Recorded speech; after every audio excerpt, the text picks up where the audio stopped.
guys, so today I'm going to be doing a care video all on gargoyle geckos, and I'm really excited because I absolutely love gargoyle geckos. I don't know what it is about them, maybe it's their blue eyes that stand out, but I absolutely just can't get enough of them. I have Sonny with me right here. She is my female gargoyle gecko and she's very fired up right now. I'm actually hoping to breed her. I put her with Delta about a month ago now, and I'm waiting for eggs, so hopefully I'll get some eggs from her because she's gorgeous and I would love to get gargoyle babies. But today's video isn't about gargoyle breeding, so I'm going to be talking all about their care. So the care with gargoyle geckos is pretty much the same as crested geckos. It's very, very similar. There are a couple differences, so I'm going to go over that today. So when housing a gargoyle gecko, if you have a baby, you can keep it in a very small enclosure temporarily because you don't want to put them in too large of an enclosure because they may not be able to find their food.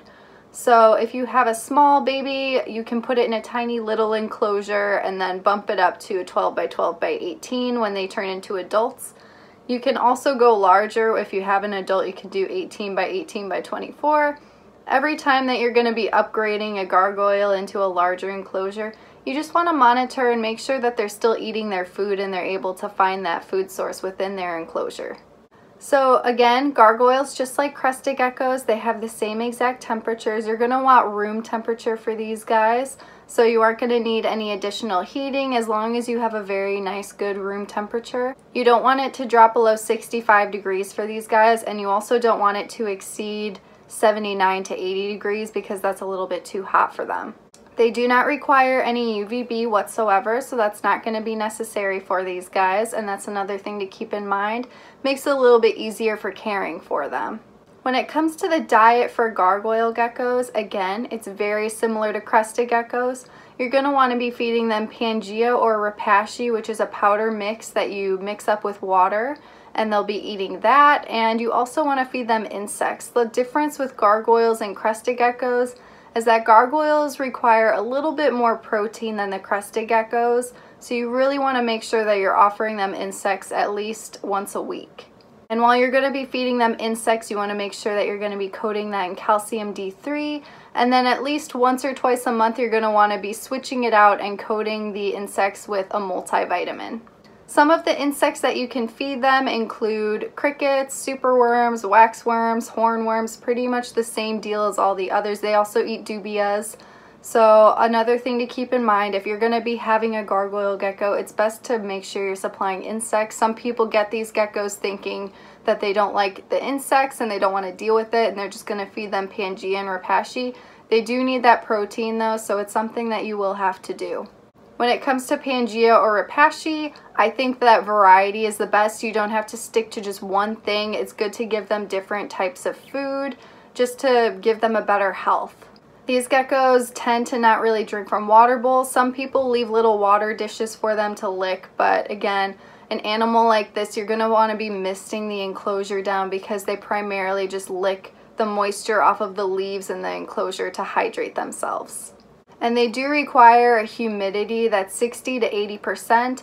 I usually do this by misting in the morning and at night. You want to make sure at nighttime you're doing a very heavy misting at that time because that's when they'll be waking up for the day and that's when they're going to be drinking all of the water and getting the hydration that they need.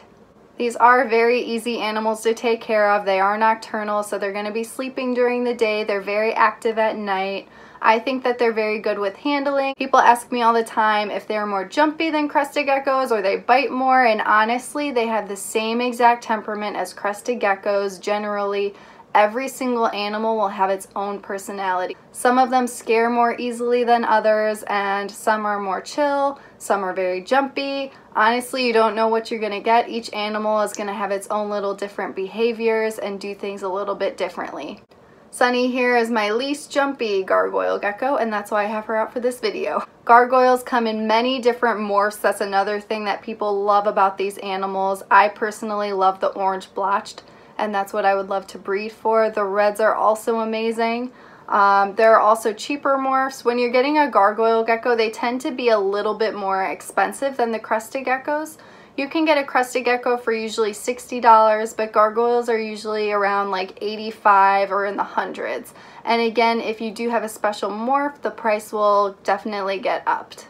I definitely would put gargoyles in the beginner list for reptiles right alongside crested geckos, just because they are so similar in care. They can be a little bit more difficult to find and they're a tiny bit more expensive, but they're gorgeous and they're worth it. So with all that said, I'm going to go ahead and show you close-ups of all of my gargoyle geckos, and I will show you their enclosures. Thank you so much for watching and have a wonderful day. So as I mentioned earlier, Sonny is breeding right now, so she is in a breeding tub. She is by herself right now because her and Delta are not breeding anymore. Here she is. So this is her enclosure for now. She has a little lay box and leaves to hide in and things to climb on.